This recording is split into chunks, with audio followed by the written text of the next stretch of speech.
Seniors over 65. The number one exercise doctors recommend to avoid nursing homes. Hey there. Can I ask you something real quick? Have you ever sat down in your favorite chair, tried to stand back up, and realized it took more effort than it used to? Maybe your knees felt a little stiff. Maybe your legs felt weaker than you remember. Or maybe you just paused for a second and thought, when did this get harder? If that moment has happened to you even just once, then you need to hear what I'm about to say. Because I'm going to show you the number one exercise that's helping people over 65 stay strong, steady, and independent. And the best part? You can do it right from home. No gym, no gear, just your body, your chair, and a few minutes a day. Staying independent doesn't mean running marathons or lifting weights. It means being able to walk across the room without worry, to step into the shower safely, to carry your groceries, to play with your grandkids, cook your own meals and say, "I've got this," without hesitation. That kind of strength, the kind that keeps your freedom intact, comes from small, smart habits.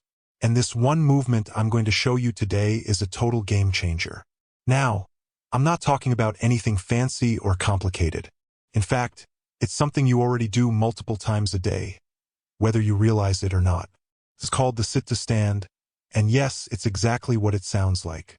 Standing up from a chair, sitting back down. But here's the thing, when you do it with purpose, when you do it with intention, it becomes one of the most powerful ways to rebuild the muscles that keep you moving confidently. Why does this matter so much? Well, after age 65, your body naturally starts to lose muscle. It's not your fault, it's just biology. You could be the healthiest person in the world, but if you're not actively working to maintain strength, your muscles slowly shrink. That's when stairs become harder. That's when balance gets shaky. That's when people start reaching for walkers or needing help just to get up. But here's the good news, and I mean really good news. You can fight back. You can rebuild strength, protect your independence, and feel proud of your body again. And it starts with something as simple as standing up from a chair on purpose. So here's how to do it the right way. Find a solid, stable chair, nothing with wheels, and make sure it's not too low. Sit with your feet flat on the floor, hip-width apart. Scoot forward just a little so your feet are underneath you. Then, press through your heels, engage your belly, and stand up, slowly and with control. No rushing. Then lower yourself back down gently. That's one. You've just done your first rep. Don't worry about how many. Even doing 5 a day can start making a real difference. If that's too much, start with 2 or 3. The point isn't to exhaust yourself. It's to train your body to move better, to grow stronger, to take back what aging tries to steal from you. And if you're thinking, but I need my arms to push up, that's okay too. Start where you are. You'll be surprised how fast your legs catch up when you give them some attention. One woman told me she started with just 3 a day using her arms. Now she's doing 15 without them. Her biggest win. She no longer needs help getting out of her recliner. That's what this is about, independence. And don't forget, this movement builds strength where it matters. In your thighs, your hips, your core, and even your posture. You'll stand taller, walk steadier, and feel more confident doing the things you love.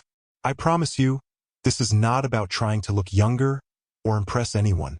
This is about you right now, living with dignity, pride, and power in your own body. You don't need permission for that. You just need to start. So, if you've ever felt a little shaky getting up, or you've started avoiding certain movements because they're just too hard, it's not too late. You're stronger than you think. And every time you rise up from that chair, you're telling your body, I'm still here, and I'm not done yet. Let's keep this momentum going because we're just getting started. And every time you rise up from that chair, you're telling your body, I'm still here, and I'm not done yet. Now, once you've got the hang of the sit-to-stand, there's another powerful benefit you'll start to notice, and that's better balance. You see, staying steady on your feet isn't just about leg strength. It's about coordination, stability, and the little muscles we don't often think about. These are the same muscles that keep you from tripping when you catch your toe on a rug, or slipping when the floor's a little slick. That's why the next movement I want to talk about is standing leg lifts. Simple? Yes. Easy? Not always. But oh, so effective. All you need is the back of a sturdy chair or even your kitchen counter. Stand tall, hold on lightly for support, and slowly lift one leg out to the side, just a few inches off the ground. Then bring it back in. That's it. Then switch legs. Go slow. Go steady. Feel the muscles in your hips and thighs working. You might even feel a little wobble at first. That's normal. That wobble means your body is learning, adjusting, getting stronger. You don't have to lift high. In fact, don't try to push yourself too far. The magic happens in the control. With time, this little move helps you gain stability in your hips, strengthens the muscles that support your knees, and gives you more confidence when walking, climbing stairs, or stepping off a curb. I had a gentleman tell me once, "I didn't realize how much I relied on my balance until I almost lost it." These movements give that back. The beautiful thing is, none of this takes more than a few minutes a day. You can do it while waiting for the kettle to boil or during a commercial break. One woman told me she does her leg lifts while brushing her teeth. It doesn't have to be a big production, just something that fits naturally into your day. Now, once your legs are moving and your balance is waking up, we can't forget about your core, your center. It's what keeps you upright, supports your back, and it's crucial for almost everything you do, from reaching to tie your shoes to turning to grab something from behind you. And guess what? You don't need to lie on the floor to work it. There's a move called the seated march, and it's one of my favorites because it's gentle, effective, and accessible to just about everyone. Sit tall in a chair, feet flat, shoulders relaxed. Then, one at a time, lift a knee like you're marching in place while seated. Just a few inches off the ground. Keep your back straight. No slouching. Feel that gentle tightening in your belly? That's your core switching on. Alternate legs. Nice and slow. This movement helps wake up your abdominal muscles and improve coordination between your legs and your core. It's especially helpful if you ever feel stiff in your lower back or if getting out of bed in the morning feels like a chore. Plus, it gets the blood moving, a great way to beat that sluggish feeling that can sneak in during the afternoon. And if you're sitting there thinking, "I haven't done anything like this in years," don't worry. You don't have to be perfect. You don't have to be fast. You just have to show up for yourself. That's what really counts. Even 2 or 3 minutes of focused movement repeated day after day can lead to noticeable change. Not just in your strength, but in how you feel when you move, how you carry yourself, even how you sleep. I've had people reach out to tell me they used to rely on the arms of the couch to get up. Now they stand with ease.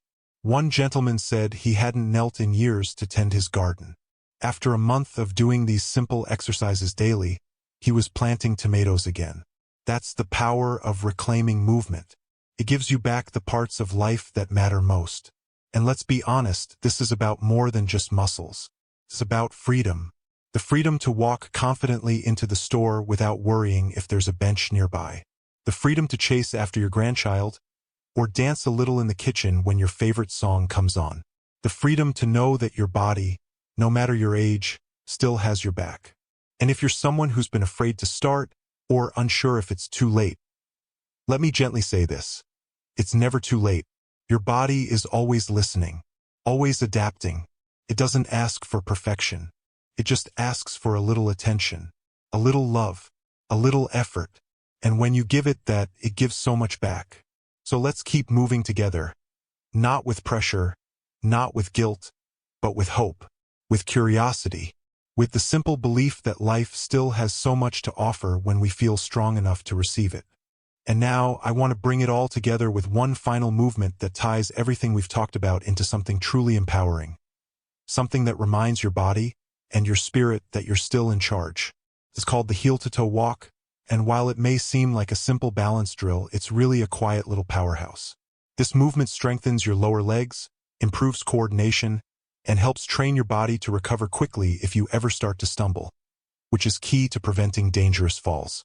To do it, stand tall near a wall or countertop for support, just in case you need it. Then place one foot directly in front of the other like you're walking on a tightrope, heel to toe, heel to toe. Walk slowly with intention. Feel every step. Focus on control, not speed. You might feel a little unsteady at first, and that's perfectly okay. That's your body relearning balance. Keep your eyes forward, your shoulders relaxed. Do 5 to 10 steps, then turn around and come back. This isn't about walking far. It's about waking up those small stabilizing muscles that help you stay grounded. And the more you practice, the more you'll notice it. You'll catch yourself walking taller, navigating curbs more confidently, even stepping into the tub without second-guessing your footing. It's a subtle but powerful shift, and it begins with a single steady step. And you know something else? Every time you choose to move, whether it's a sit-to-stand, a leg lift, a march in your chair, or a heel-to-toe walk, you're sending a message to your body that says, I'm here, I still care, I still believe in what I'm capable of. And that message matters more than you know. It's not always easy. Some days you'll feel tired. Some days your joints might creak and groan more than usual. But even on those days, especially on those days, the choice to keep moving is an act of courage.